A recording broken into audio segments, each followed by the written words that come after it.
untuk barang bukti mengalami peningkatan. Di mana di tahun 2018 untuk jumlah sabu ada 119 sabu yang ditangani oleh Polres dan 24 kasus ganja dengan barang bukti yang diamankan seberat 23,124 kg sabu, kemudian 124,248 kg ganja dan 291 ekstasi. Dengan jumlah tersangka 186 orang dan terdiri dari 182 pria dan 4 wanita, itu di tahun 2018. Serta 208 mengalami luka ringan. Dengan estimasi kerugian material yaitu di tahun 2018 442.900.000.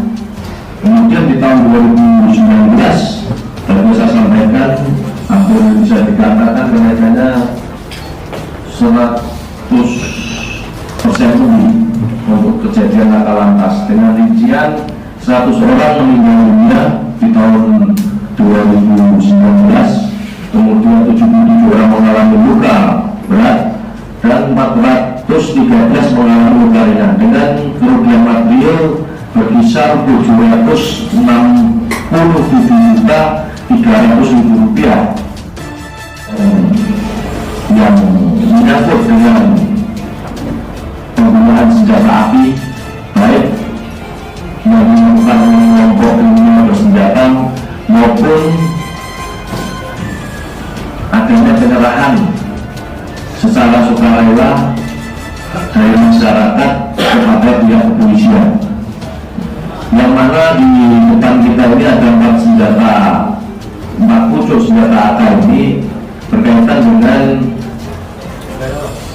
kelompok kriminal bersenjata yang sudah kita tangani dan kasusnya sudah P21 serta vonis.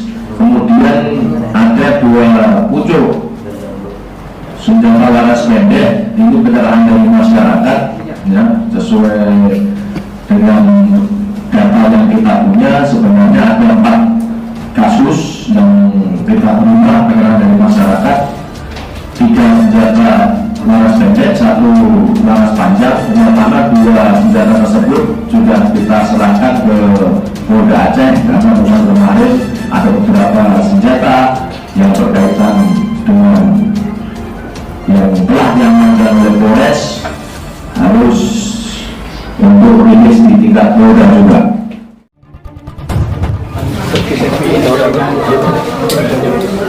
Ya, tadi jadi untuk senjata api yang kita peroleh jadi ada 8 pucuk, 4 pucuk laras panjang berkaitan dengan kelompok kriminal bersenjata yang terjadi di wilayah hukum Polres Aceh Timur, yang proses hukumnya sudah divonis di pengadilan.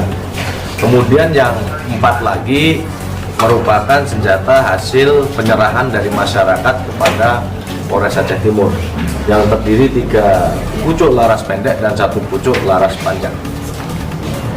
Sejauh ini Pak, masih ada nggak target kita yang untuk tetap itu?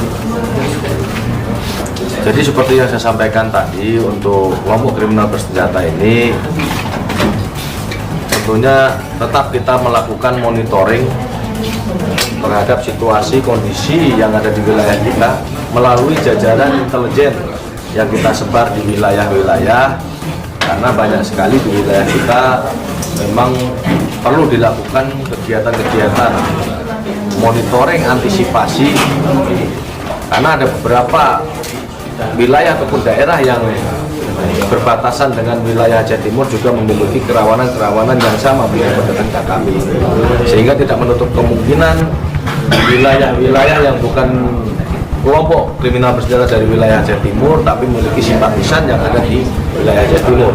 Ini yang perlu kita antisipasi, kita monitor. Dan tentunya untuk masyarakat kita menghimbau ya, yang mungkin masih ada dan menyimpan senjata api bisa dengan sukarela diserahkan ke Polres Aceh Timur. Oke, terima kasih Pak.